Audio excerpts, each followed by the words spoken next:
नमस्कार, मैं हूं प्रवीण गौतम। इस वक्त हम उज्जैन के महाकाल चौक पर हैं, महाकाल मंदिर के पास।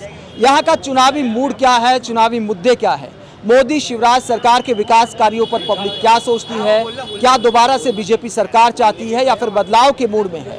आइए मूड ऑफ पब्लिक में पब्लिक से बात करते हैं। किसकी सरकार चाहिए, मायावती जी की या कमलनाथ की? कमलनाथ जी की। क्यों बदलाव चाहते हो? बदलाव, परिवर्तन नियम है, परिवर्तन होना चाहिए। एक ही एक को कब तक या 10 से 15 साल हो गए मामा जी की सरकार को, तो परिवर्तन होना चाहिए।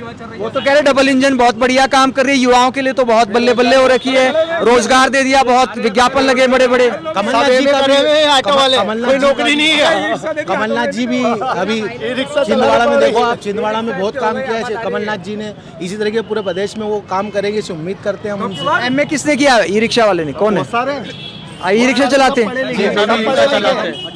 किसकी सरकार चाहिए भाई साहब, मामा जी की या कमलनाथ की? सरकार तो भाजपा की ही अच्छी है, क्योंकि हर जनता जो है चाहती है कि हमारी सरकार सुलभ सरकार हो, जिससे हम अपनी बात कह सकें, कानून का राज हो, राज चलते किसी भी बेटी या माँ बहन को कोई दिक्कत ना हो। उस भाजपा सरकार ने करके दिखाया है।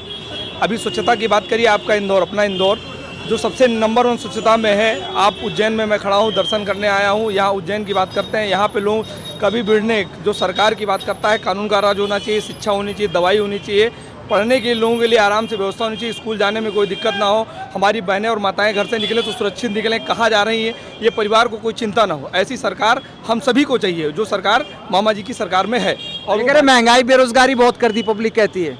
आज के डेट में स्वरोजगार इतनी योजना चल चुकी है, जिसके माध्यम से हर व्यक्ति रोजगार कर सकता है। और नौकरी का विषय है, पढ़ने के विषय पे आदमी इतनी नौकरियां, पुलिस की नौकरियां ले लीजिए, स्वास्थ्य की नौकरी, सभी नौकरियां निकल के एक सही समय पे, एक ऐसा नहीं कि कोई कह देगा नौकरी मिल जाएगी, ऐसा नौकरी नहीं मिलती है। नौकरी के लिए पढ़ाई करनी पड़ती है और पढ़ाई करके परीक्षाएं देनी पड़ती है। जो परीक्षाएं देके पास होगा वही नौकरी पाएगा, ना कि घूस वाला नौकरी पाएगा। कमलनाथ सरकार में क्या होता था, सिर्फ घूस। कह रहे घोटाले और पटवारी घोटाला हो गया अभी थोड़े दिन पहले। घोटाला का विषय नहीं, मैंने आपको सिर्फ एक चीज कहा, घूस से नौकरी नहीं होती है, नौकरी पढ़ाई से होती है। वो सरकार, ये सरकार दे रही है। जो पढ़ेगा वो नौकरी करेगा, जो नहीं पढ़ेगा से नौकरियां मिल रही है। भाई साहब, घूस देना पड़ रही है। घूस देनी पड़ रही है। ये तो कह रहे ईमानदारी से मिल रही है। कहाँ मिल रही है ईमानदारी से? मोदी सरकार सबसे टुच्ची सरकार है। मेरी बात सुनिए आप, सरकार चाहे कमलनाथ की बने, चाहे मामा जी की बने, शिवराज जी की, पर ये धार्मिक नगरी हटा के इसको उद्योग खोले ना। उद्योग, मेरी बात सुनिए आप, मेरी बात सुना।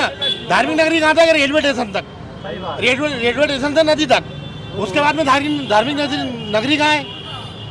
रोहिगंज का पुल पार करते हैं अपन, उसके बाद में फिर उद्योग कहाँ है? आप बताओ ना मेरे को। धार्मिक नगरी और औद्योगिक नगरी वो अलग है ना, दोनों साथ भी तो चल सकता है। सरकार किसकी बने, पर रोजगार कहाँ है यहाँ?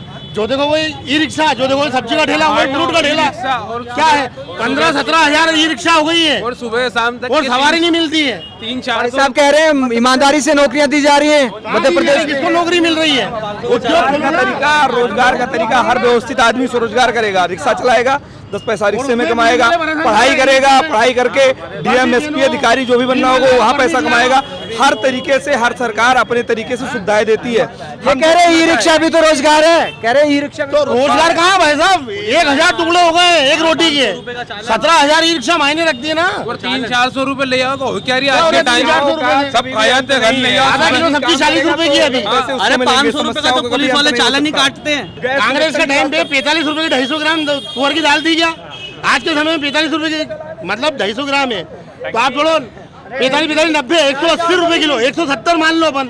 अब ये दाल मतलब कभी भी यहाँ आने पे किराया 5 रुपए हुआ करता था, मतलब 1250 आज किराया कितना हो गया है? जिस तरीके से सिस्टम बढ़ेगा उसी अनुसार सरकार की भी रियायतें भी बढ़ेंगी और सारा सिस्टम भी बढ़ेगा। ये कह रहे कमाई तो बढ़ गई, कहाँ से कमाई बढ़ गई है? स्टेशन जाने के 10-10 रुपए सवारी के, 40 रुपए जाने में 15 मिनट लगते हैं। रिक्शा से ऑटो थोड़ी है। हमसे महंगाई बढ़ा के हमसे ही ले रहे हैं और हमको ही दे रहे हैं, हमारी बीवियों को दे रहे हैं, हमारी बहनों को दे रहे हैं। ये गलत है कि नहीं? अरे यार, साग सब्जी दाल ये तो सस्ता करो, तेल सस्ता करो। क्या स्थिति हो रही है? 170 रुपए किलो दाल तुअर की।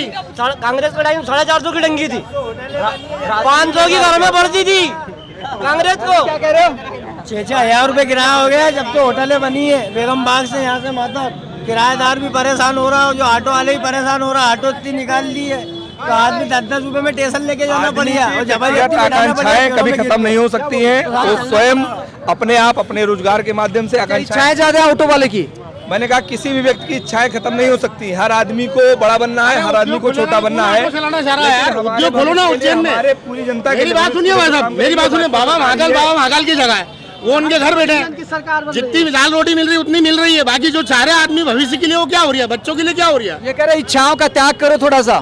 कैसा त्याग करें?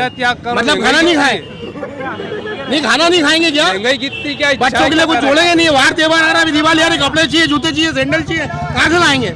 कहाँ से लाएंगे? इतनी कमाई भी तो बढ़ गई होगी। कहाँ पर है? अमृतकाल चल रहा है, टेंशन लेके जाना पड़ रहा है। अमृतकाल चल रहा है देश में, मोदी जी बोलते हैं अमृतकाल आ गया।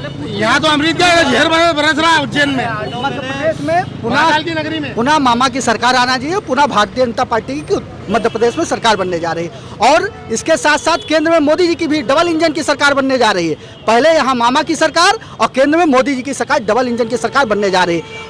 अंतिम पायदान पर बैठे हुए व्यक्ति यही सोच रहा है कि मोदी और यहाँ मामा की सरकार में कैसे निरंतर मध्य प्रदेश में विकास हुआ है। बताइए आप कौन से पायदान पे, अंतिम पे हैं या फिर थोड़े से ऊपर वाले पे? मेरी बात सुनिए, मैं तो मामा जी को वोट दूंगा, पर उनसे कहने का मतलब ये धार्मिक नगरी को खत्म करे, उद्योग नगरी बनाए। सरकार किसी की भी बने, फायदा गरीबों का होना चाहिए। मतलब कुछ भी नहीं है, देखो सब बोल वचन है, खाली करने की बात अलग रहती है, जमीनी स्तर पे एक बात अलग रहती है। ये नहीं होता है कि हमेशा बस दिखा दिया, बोल दिया कि हमने ये करा है। कहाँ करा, लाओ बताओ। 80 रुपए पेट्रोल महंगा था हमारे को, आज जब जो है 110 रुपए 120 रुपए भरवा रहे हैं, वो सही है, वो अच्छे दिन है। वो कह रहे आप बोल वचन कह रहे हो कि गारंटी है, मोदी का नाम गारंटी है। गारंटी है, लाओ लिखवा के बताओ, कहाँ है गारंटी?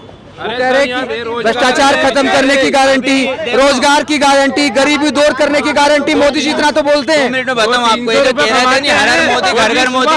इस बार बदलाव हम सभी आपसे मिलते हैं रोज। मैं ले जाऊंगा यहाँ पे अभी जो रोजगार, 2 मिनट, अभी रोजगार के नाम पे सिर्फ जीरो है, अंगूठा है और कुछ नहीं है। अभी ये सब खुश हैं, सिर्फ ये घर जाएंगे सब पैसे इनके 200-300 रुपए खर्चा हो जाएंगे, फिर कल हम आके वापस लड़ेंगे। अभी ये मैं ले जाऊंगा सवारी। उज्जैन क्षेत्र में जिस हिसाब से इन लोगों ने पूरा जो है कि माहौल बनाया कि हम बीजेपी, कोई बीजेपी नहीं है।